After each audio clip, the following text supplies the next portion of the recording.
I know.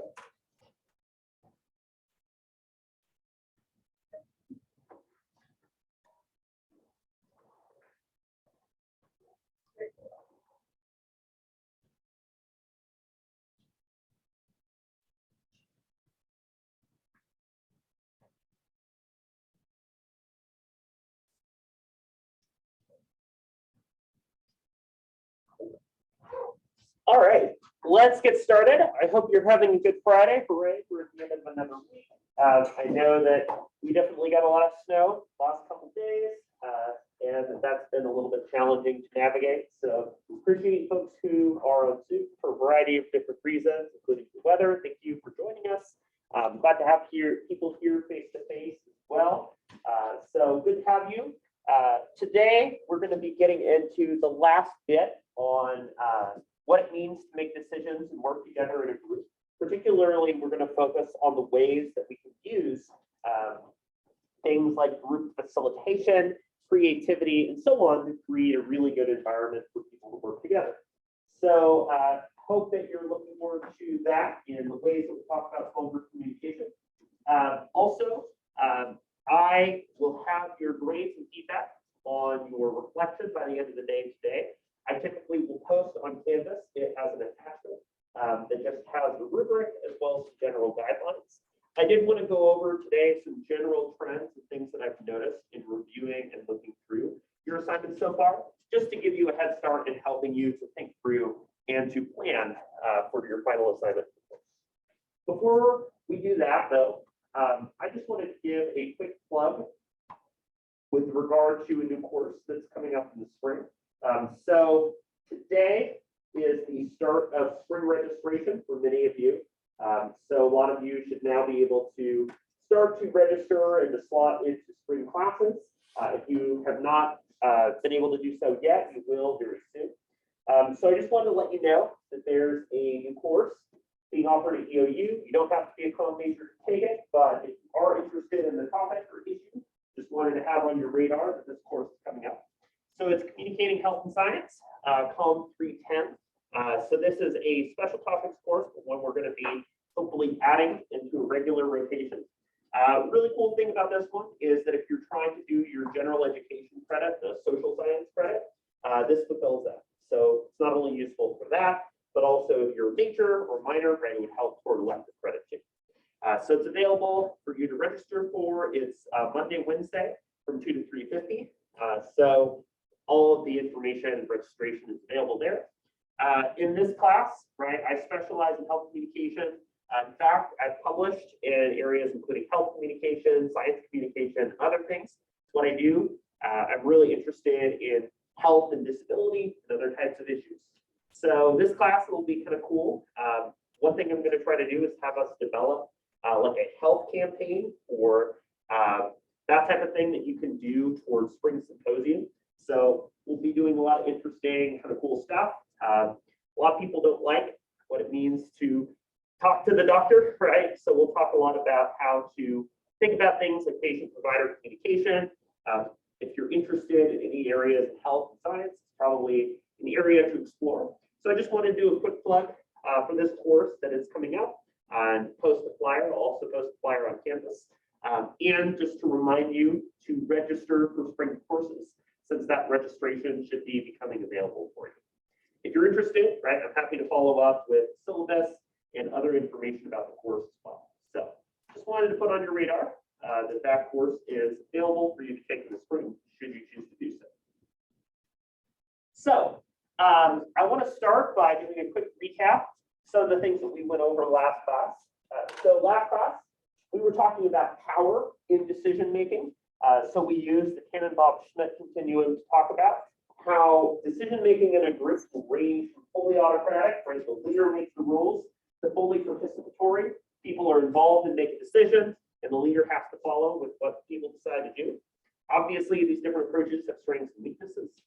Talked about creativity, right? And brainstorming, the idea that you get to throw a bunch of ideas at the wall. Not everything sticks, but that's exactly the point, right? In fact, when you have ideas that don't work, it can help to reinforce and reaffirm the things that do work and that are important to your group. For instance, if somebody says, no, we're not going to have just any old cupcakes for this birthday party. We need to get these cool Disney themed ones, right? It just shows the values and issues that your group finds important. So there's no bad ideas. Brainstorming helps us to think about what's important. We talked about skills and group decision making, how we can arrive at a decision and work together. I also just want to do a quick reminder about the group assessment. Again, that's based on in-class activities and participation that you've done in the course. That'll be due, again, a week from Sunday. So do start to outline and draft and think about this assignment if you haven't done so already. And then I also am going to have another scenario for you to work on today, just so that you have a lot of different examples and applications of these for you to use.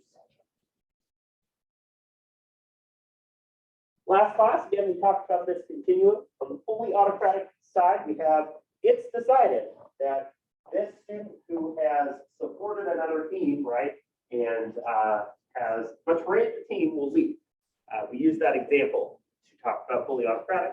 Democratic means that people can participate, but a group leader is still proposing or having some level of involvement. Fully democratic, right, means that a group leader is deferring to and letting the members of the group make the call and make the decision. You want to think about the spectrum and how you feel about the level of power a group leader has for an activity we'll be doing in just a little bit. Talked about brainstorming. Again, there's this kind of silly example of ostriches that don't have very many eggs. They have small ideas, but they really nurture, right, their eggs the same way that we have a few ideas that are really important. Sea urchins have like 1 million eggs and very few of them survive, right? And that idea being that we throw a bunch of ideas through brainstorming and not all of them stick, that's okay, right? Brainstorming is about putting all of those ideas on the table. And then we talked about some of the problems, right, of working effectively in a group. And I asked you to think about them for the birthday party activity. The idea that people might lose ideas when others talk in a group, that people will match the energy if other people are low energy and not engaged. You're more likely to be disengaged too. And the idea that we think a group is going more smoothly and accomplishing more than it is. So for this class, I want to spend some time talking about small group facilitation. So facilitation is something that we talk a little bit about in classes such as conflict management. But here, I think it's a useful way of thinking about how a group can work together effectively toward a solution. Not only can you brainstorm and come up with ideas, right, but your small group can also create an environment in which those ideas are comfortably shared. We feel a lot better when we're in groups and we're sharing ideas and we feel like we know other people or we feel comfortable by working together. We'll talk about some of the ways that we can create a good environment. As a preview on your reflection, again, we'll have that feedback up later today that goes into more detail about your individual grades, but some general things that I noticed, right? One thing to continue to work on is for the citations. Again, I did have the full APA citation available for you to copy paste on Canvas. Make sure to continue working on those in-text sites too. If you're quoting or paraphrasing. There were some instances where that wasn't being drawn from when it could have been, or just some like outside reading that didn't really connect to the course in the same way. Also, again, one thing to continue to work on is paragraph length, right? I really encourage sticking to around half a page double space. Generally speaking, if paragraphs run really, really long, there's a good chance you're moving on to a new idea and that you can do a paragraph break that can help the essay be a lot more straightforward to read, right? And again, keep working on structure, including things like grammatical structure, using commas to separate clauses, but also in terms of using clear topic sentences to guide the rest of the paragraph. One thing that I'm noticing that is going really well so far, people who are doing a really good job of drawing from specific examples and applications from their group. I really like, for instance, the way you all are using stories and experiences to talk about the ways that your small group behaves and participates. So using those rich examples and applications that connect to the course is a great thing to continue to do as you're working through this. So that being said, I do want to shift gears for a minute and talk about group facilitation and what group facilitation means, right? What this ultimately is focused on is this idea of growth, right? When you're in a small group, there is some type of growth or development that's expected to happen. For instance, oftentimes your group is tasked with working on or solving a particular problem or issue that comes up. For instance, maybe your group needs to work together because you're going to host a birthday party. And you're trying to figure out how to gather all the things that you need to make that work. Or you're interviewing, hiring somebody for a job, or you're putting on an event on campus, right? Like a philosophy symposium. So in those situations, making that environment in which people are working together and brainstorming a good one is a really important issue.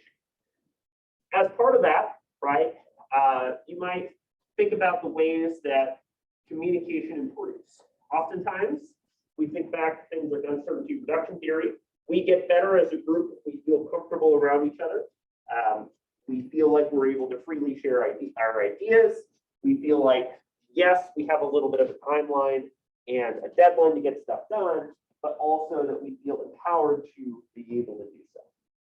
We'll be talking about what it means to facilitate and create a good group environment. So there's a few things to think about in regard to how to do effective facilitation. And one of the key ideas here is that it goes back to some of the core ways that we as humans behave and communicate and listen to each other, right? One of the first things that you can do to facilitate and to create a good group environment is to know each other. And one easy way to do that is to know each other's names. For instance, you might have written down on a piece of paper the names of the group members in order to refer to them by name, right? You might do activities or prompts where you're getting people to share or disclose things about themselves, like 2 truths and a lie or other icebreakers like that, are a good way to get people started thinking about how to work together. You might also understand and develop people's issues on topics or the positions that people take. If you take notes, right, and you follow along in group, you start to understand where people come down on certain issues that helps you to facilitate an environment with that time. For instance, if you know that there's a member of your group that is an expert at managing technology, including the use of Zoom, you might have that person in mind as you're thinking about hosting an activity or symposium or event, right? So knowledge of group membership is really useful so that you can help to apply and have people focus on tasks and areas that work best for them. You might even ask members of the group to look at Belbin self-perception inventory or a similar measure of types of group behavior and use that to figure out what that means for specialization. Weighing tasks and relationship considerations, right, is an important consideration here. For instance, the relationships the group members have with each other can offer a lot to how small groups communicate. For instance, right, if you know that there are 2 people that are just incredibly chatty, they get off task, and they're not very good at working together, you might split them up for a smaller group assignment. So that can be one thing to do. Or, right, it's also important to think about the role that things such as gender and culture can play into how we assign tasks. Oftentimes, historically, right, there's a problem with us relegating tasks based on gender. For instance, women are disproportionately put into roles where they're doing things such as note-taking or routine tasks. So it might be important to push back against that and change up the ways that members of a group are tasked with doing particular things, right? So that's an important consideration here. Another idea is thinking about human psychology. How do people behave and act in a group? And this is something that we already sort of know a little bit, right? That there are patterns of behavior that people do when they're part of a group. One of them are learned behaviors, things that we have developed over time that we know work for us. For instance, you might know that when you're in a group, if you avoid giving eye contact when somebody asks for an opinion, then they're less likely to call on you, right? So that might be a thing that members of a group develop. How does your group think or work through something? This is where ideas like social action can be really useful. Again, if members of a group are energized, it helps other people become energized as well. Unconscious things can be a big factor too. For instance, you might think about how things like sleep, mood, and other things going on in somebody's life impacts their communication, and biological as well. That's why offering things such as a break, offering snacks or a meal, that type of thing can be a really big help as you're working together in a group, right? We're only human, and those factors are important when looking at group participation. Also, another important thing to think about is how your group is going to handle disruptions. For today, we're going to do an activity looking at the potential for disruptions in a group. And there's a lot of different approaches you can take. Right, in grade school, oftentimes when somebody was like talking or being distracting, they would get called by name. And the idea that there was like public shaming or identifying and putting a spotlight onto that person was a way to deal with that disruption. But there are other ways to do it, right, that may be less traumatic, including asking people to report on their progress individually. That can be a useful way to do that. And then really trying to circle back to continue to focus on the task at hand can be important, because oftentimes people are going to want to socialize, talk, get off task, right? So making sure to remind people about the topic and what needs to be done under a time limit is really important. There is a sort of trend where over time, right, if you think about it as kind of like a line graph, the closer you get to a deadline, the more decisions get made and the more things get done, right? We're chronic procrastinators. And a big part of that is that when we're in a group, we say, okay, we've got 2 minutes left to complete this assignment. We just got to get this done. So we find that over time, we make more decisions when we run closer and closer to that. I wanted to share a short video that I think does a good job of talking about some of the additional ways that we can effectively facilitate and work together in a group. I thought this would be kind of a good way to explore a few of these ideas in greater detail too.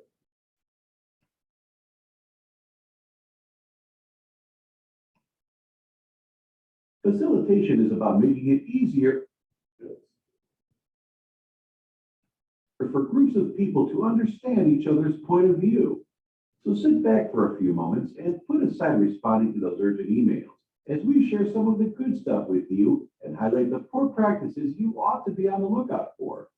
And may your business meetings be forever improved. The best facilitators carefully assess the needs of those in the meeting. They treat participants equally and work hard to stay neutral in all discussions.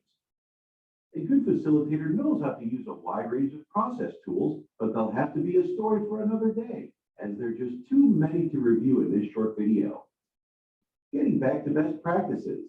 A good facilitator creates an open and trusting atmosphere and helps participants understand why they're there.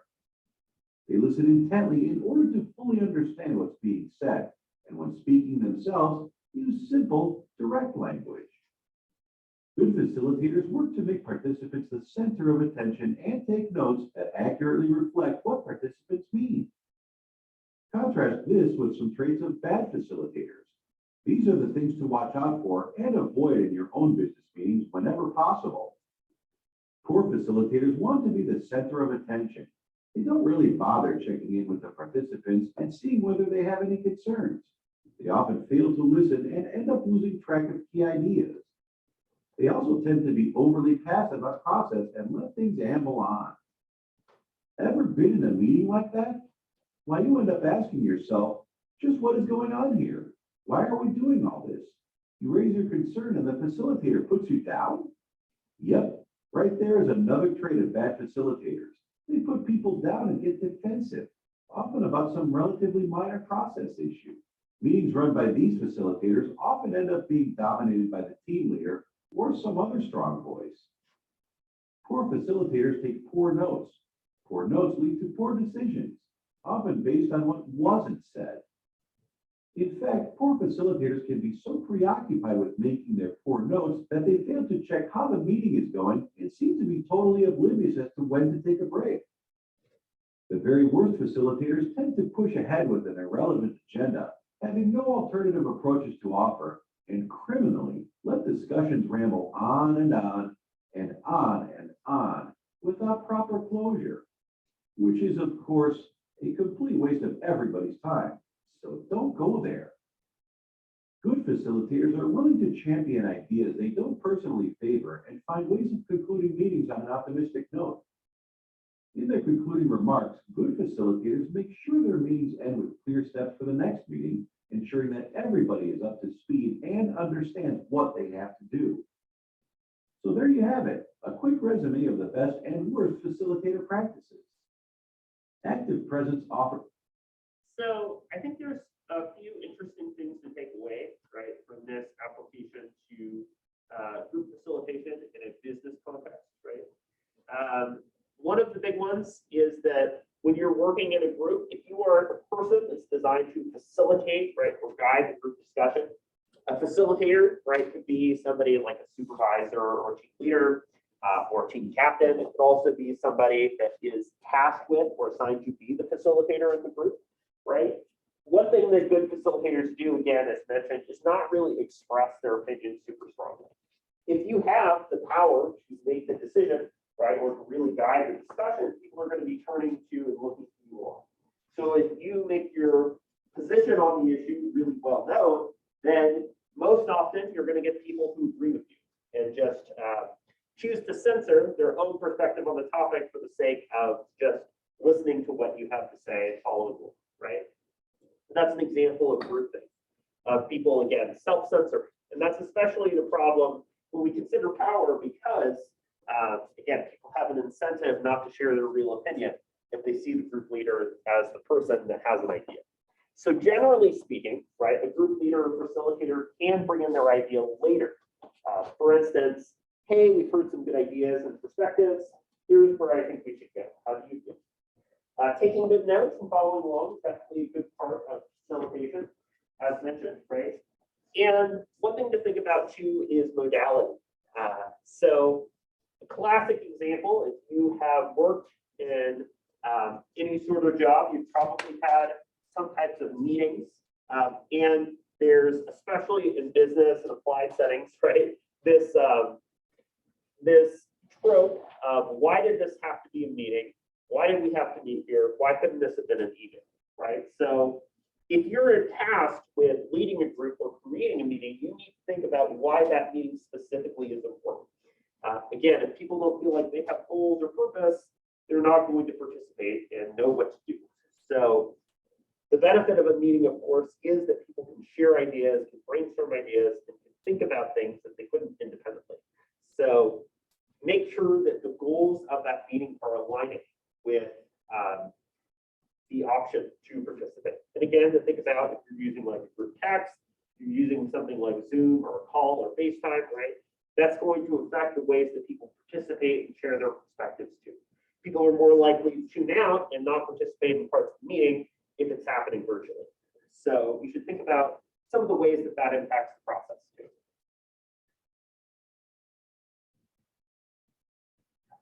So another idea that I think is an important way to think about how to effectively manage and facilitate a group is to think about this idea of co-liberation. So co-liberation deals with the idea that there is engagement and participation that allows everybody in the group to be involved, right? So the idea here is that you are involved and you participate, and other members of the group are able to effectively participate and work with one another too. If you don't engage when other people are, you're just conforming and following along to what other people do. If you're participating and other people aren't, right, then that can be kind of alienating or just like you're not a part of the group. So again, this idea of free open communication can happen through facilitators take on a more neutral approach or that invite perspectives and points of view. Kind of like the video mentioned, those good practices of facilitation really create a space in which people can share their ideas. In classes like conflict management, we talk a little bit more about some of the negative consequences of things like groupthink. One kind of infamous example was under the Kennedy administration, right? Bay of Pigs invasion was a sort of disastrous foreign policy failure in which all of the members, including the president, vice president, and military leaders not work and cost the United States money, troops, and international support. One thing that if you look at this case comes up is that there were a lot of international leaders, military leaders, people close to the president who had reservations with the plan, but chose not to openly disclose or share those concerns because everybody else was thinking the plan was a good idea and they didn't want to rock the boat or speak out of turn, right? You might think that, again, regardless of whether or not you felt like it was a good idea or plan to do, right? The withdrawal from Afghanistan was certainly not done in the way that it may have ideally happened, right? That there was, especially with Taliban takeover, it occurred not in the way that anybody anticipated or wanted that event to happen. Groupthink can also impact issues like that, right? Where more open discussion and allowing alternative perspectives to be heard might have prevented some of the harm that came from that practice. So again, groupthink can have some pretty serious consequences if people don't feel like they have the ability to share and offer an alternative point of view. One other way that ideas can be tested and disseminated is to create openness for people expressing an alternative point of view, right? Playing devil's advocate can be obnoxious in a lot of situations and unwanted. But if it's within a small group that's working on a solution to the problem, asking somebody to take on the opposite perspective can be a really good way to double check and make sure that the group is working toward a good idea or a good solution. So here's what I want to do now. I want to start by having you work on this scenario on your own. And then I'm going to have you sharing and talking about this activity in a larger group. So we'll have the face-to-face folks in a group and then the Zoom folks in another. So Hooray, you are the coach of a high school soccer team. You don't have to be an expert or know a whole lot about soccer, that's okay, right? It's more about how you're working together. So your goal is to facilitate a positive environment in which this high school soccer team is able to learn and work effectively together. As part of working in this high school soccer team, I want you to think about what you would need to do to be an effective facilitator. Thinking about that the soccer team is probably going to have meetings, right, where the students all come together and work with you, practice, competition, all of those things. How could you facilitate this group as having a good environment? Next, I want you to think about disruptions, right? You're with a group of high schoolers. You're probably going to get some people that are a little bit obnoxious or disrupt or somehow rock the boat. So I want you to think about the ways that you would manage disruptions that might come up with the group. And then lastly, thinking about the Tannenbaum-Schmidt continuum you brought up, would you use or autocratic, you're the decider, participatory, where you're totally allowing other people, like high school students, to make the decision, or democratic, where you're somewhere in between? Why would you choose that as a mode of making decisions? So I'll give you some time to think about and work on this on your own as part of your attendance credit for the day. And then after you take some time on this, I'll have you all share and exchange some of your thoughts here.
Give that 2-3 more minutes, finish working on this.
Like most of you are about done. So with wrapping this up, what I want us to do now is we'll have a team that's here for the face-to-face folks, and then a team that's here of the Zoom folks. What I want you to do is to go around and share your responses to this phone, how you facilitate, manage this high school soccer team. And then what I want you to do is to notice some of the similarities and differences about the ways the group members decided to facilitate this small group. And then based on that, once you hear from everybody and you see some of the similarities, differences, and approaches, I want you to think about if your opinion has changed on how you would manage or approach this small group. Have new ideas come up, or have your approaches to the group altered in the team? So I'll create a breakout room for the Zoom folks to join, and then have all of the folks here face-to-face share their input here. Go ahead and take some time to rearrange or move where other people are.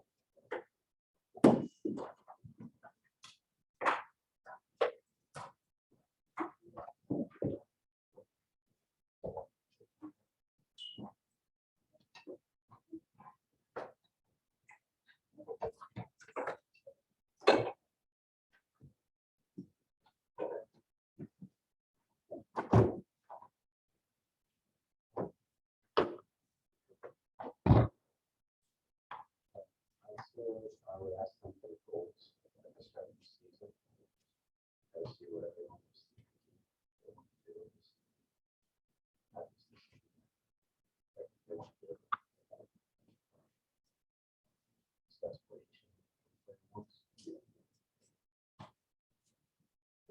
It's like the first one to that which should showing the way like that should do.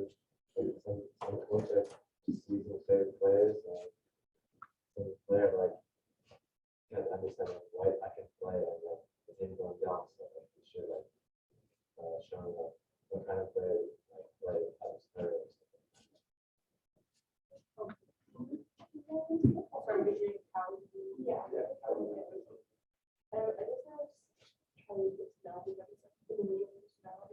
Like maybe any team bonding. It's like a good way to bring out everybody's different personalities. I also said team bonding, like things like barbecue or a group activity like swimming or like human knot game. Like that one in particular is really good to work on communication between the whole group, and it shows each other as well as the coaches like how they communicate and if they work together effectively. And of course, meetings would be overseeing issues. I'm just asking folks to share what it is. Organized is not aggressive. I said the same thing to you. We would always sit down together, think about goals, what we want the season to look like, where we want to be this end of the season. Team. And then also just do icebreakers, just to get to know each other better. Team dinners throughout the season, just kind of thinking about the team. And then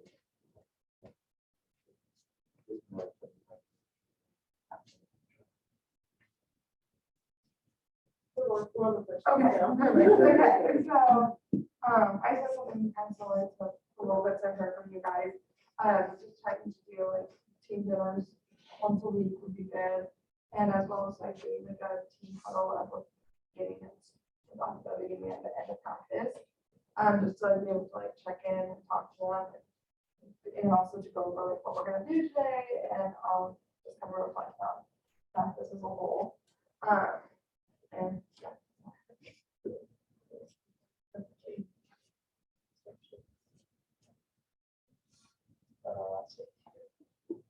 I said I would, like, meet with them in person. And just let them know, okay. I can stop, and if they don't stop, and they get conditioning until they either change their behavior or they quit. 50 laps. Okay, but what if the person is weird and they like conditions?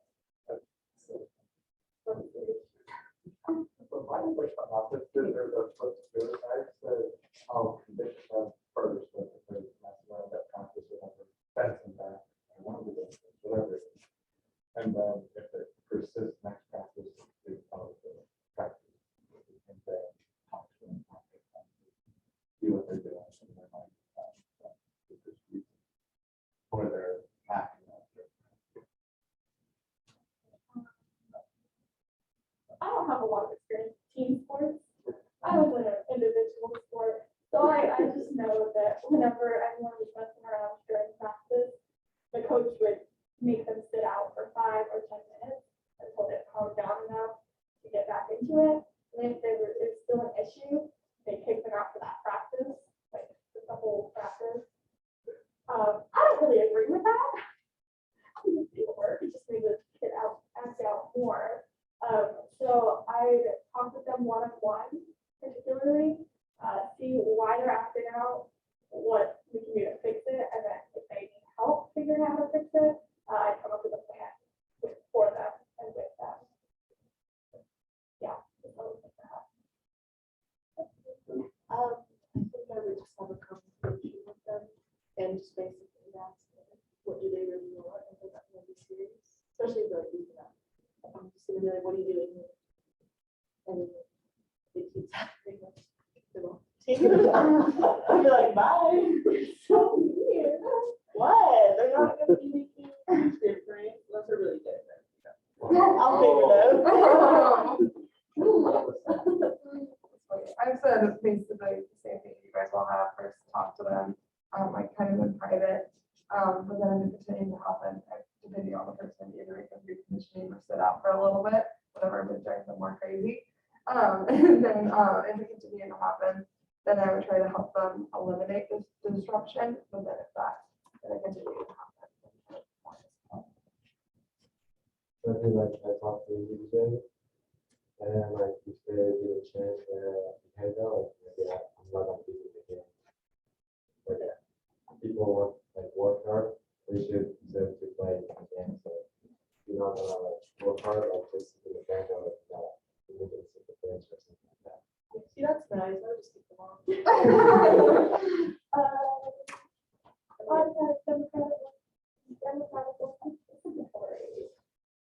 I said I'd use a democratic system on the coaches and then more like autocratic among the players, but then I'd also ask for like the perspective of the conference.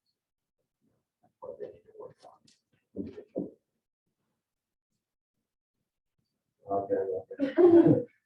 I'm trying to talk with teammates, like players, so like I don't want to like just what I say and then just follow or something like that. I've always like there's some problem like when the player knows, when they never knows, like always be talking and what the problem is something like that. Yeah, I said it kind of depends on what the decision is. Like if it's like something more like what competitions are going to do or stuff like that, that would be more automatic. The same as like, what colors are our new uniforms be? That can be more democratic.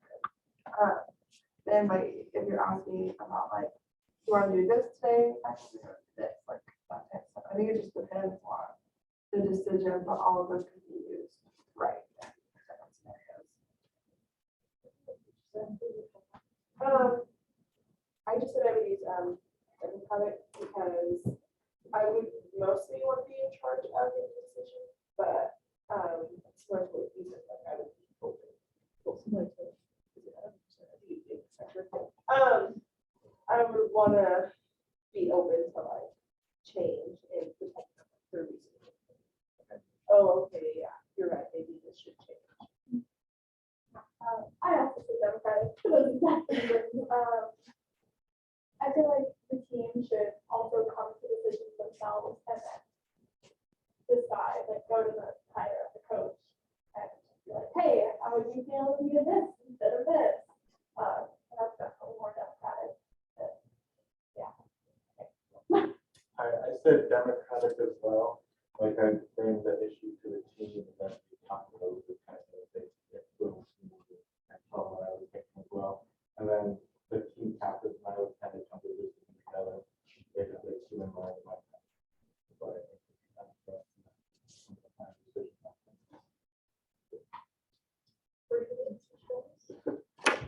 All right. So based on what I heard and kind of saw from you all face to face, right, there were a lot of similarities that you had in terms of a mix of more democratic, a little bit of autocratic, right? I think that one important consideration for you all is that since you have, you're working with high schoolers, there is a difference in power, right, and authority that members of that group have, right? You kind of have to take on this leadership role for them when they are acting out. I really like some of the contrasts you all had and some of the strategies. When things come up, you single them out, you like give them a kind of force them to like condition or run laps or that type of thing. There's a lot to be said for sort of bringing people in who are like acting out rather than signaling them out. There have been some studies that suggest that having people participate or stay involved rather than like isolating them from an activity can be useful too. But there's some differences here in how you might manage and deal with some of those challenges. So I thought it was interesting to see those similarities there. And again, if you're thinking about things like age difference or like difference in authority or background, like you compared to a high school student, right? That's definitely going to impact the way that the members of the group are able to work together effectively. So I appreciate you all sharing a lot of those ideas amongst each other. For folks on Zoom, I'll just have you turn in what you've worked on as part of this activity at the end of class for today. So it's Friday. I know we're a smaller group today. It's been a long week. We're kind of worn out, so I'll get us out of here a few minutes early. So to wrap up for today, we were talking about group facilitation, right? Again, this idea that if you're managing and leading a group, that you're creating an environment in which group members are able to work together effectively. We talked a little bit about how this idea of co-liberation and sharing of ideas is important, right? There's challenges like groupthink and people censoring their ideas if they don't have this open space to communicate. And also where group decision-making and facilitating really can create this good space to work together. So hopefully this is useful as you think about the groups and memberships that you're part of. So next week, we're going to be talking about meetings, the ways that small group members are able to get together, and what we can do to make the nuts and bolts of group participation work. So go ahead, you're welcome to again pass forward or email me your thoughts for today. I appreciate your engagement in the class.